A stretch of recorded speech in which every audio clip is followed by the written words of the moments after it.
Hello, everyone. Today is a special day because I get to talk to you about Greenwood Cemetery in Brooklyn, New York, which is one of my absolute favorite places in the world. Greenwood is what I consider as one of New York City's great historic cemeteries. And this is a new series that we're doing exploring all of these amazing, large, vast historic cemeteries that dot around New York City. I've talked about Greenwood a lot on this channel already, but this is sort of meant to be a very holistic look at the history here.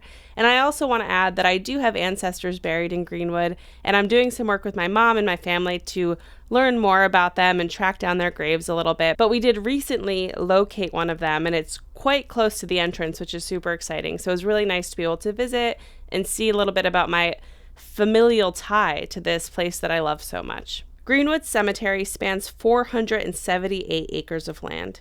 It opened in 1838 as one of the first rural cemeteries in the United States. Rural cemeteries became popular during the 19th century in the US and Europe. Because of overcrowding concerns in big cities, rural cemeteries were built as a way to take all of the bodies, put them outside of the city. There was also concerns about disease and other things like that. And of course, it freed up land within major city centers for development. The idea is that they're commutable and close enough for visitors to still go and visit them and spend time there.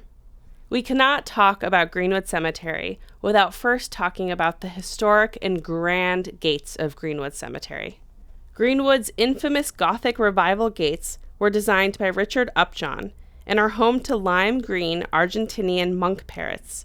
In the 1950s, these birds were actually devastating agriculture in Argentina, and so thousands were exported to the United States, and some of them ended up in the gates of Greenwood Cemetery. One thing I want to mention about these beautiful gates is that construction on them started in 1861, and it took 4 years to complete, which I think you can understand when you start to see the detail of the carvings and the etchings and all of the different elements of these beautiful, stunning gates. The cemetery's hilly geography lends itself to striking visuals, truly making you feel like you are miles away from New York City, though you can catch glimpses of the World Trade Center, the Statue of Liberty, and the stunning Manhattan skyline from various vantage points within the grounds. And I've actually learned this from one of the many tours that I've taken there, but the highest point in Brooklyn is actually located in Greenwood Cemetery. Approximately 216 feet above sea level, known as Battle Hill, many believe Greenwood's design to have been inspired by Mount Auburn Cemetery in Cambridge, Massachusetts. Mount Auburn Cemetery is also, of course, on my bucket list, and I really hope to be able to go and visit someday. Greenwood Cemetery grew quickly in popularity. By the 1860s, there were 7,000 annual burials, with lots selling for $100 each. It was so popular that the city actually opened a ferry service for visitors to make it easier to come here. Around this time, Greenwood was attracting yearly visitors only second to Niagara Falls, which I just want to pause on for a minute to think about the fact that a cemetery was such a tourist attraction that it rivaled Niagara Falls. That's I think something that's really hard for us as a modern society to wrap our heads around, but it was an attraction. It was a thing that people traveled to go and see. The land contains over 575 burials, including the graves of conductor Leonard Bernstein, Brooklyn's own artist, John Michel Basquiat, American politician Boss Tweed, and American statistician Henry Chadwick, just to name a few. Greenwood's chapel was built between 1911 and 1913, and now it's really used for art exhibitions, which is really, really cool. We recently got to go to this night adventure at Greenwood, and when you looked inside, there was all of these different musical artists that were playing and performing within the chapel. It was really beautiful. The cemetery is attributed as being Brooklyn's first public park. It was established about 35 years prior to the opening of nearby Prospect Park. Greenwood is still an active cemetery, accepting new burials. It is both part of the National Register of Historic Places and was declared a National Historic Monument in 2006. It's open 365 days a year if you want to visit, which is very, very convenient for me.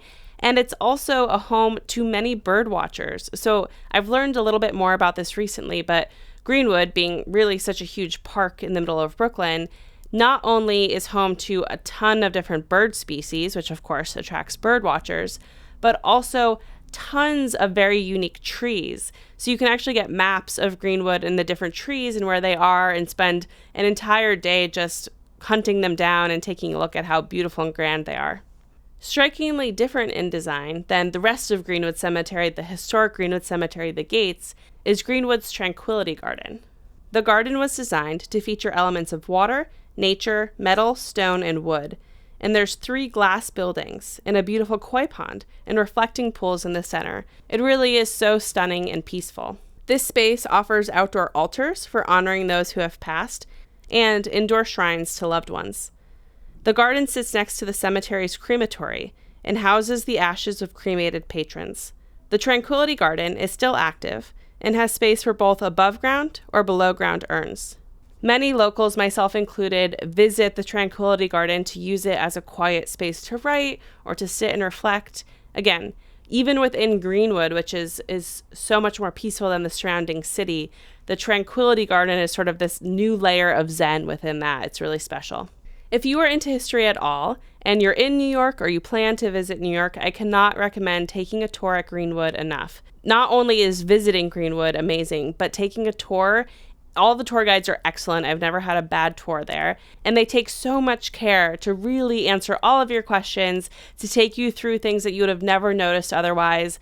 Again, I can't speak highly enough about Greenwood as a place to visit, but also all of the programs that the cemetery offers.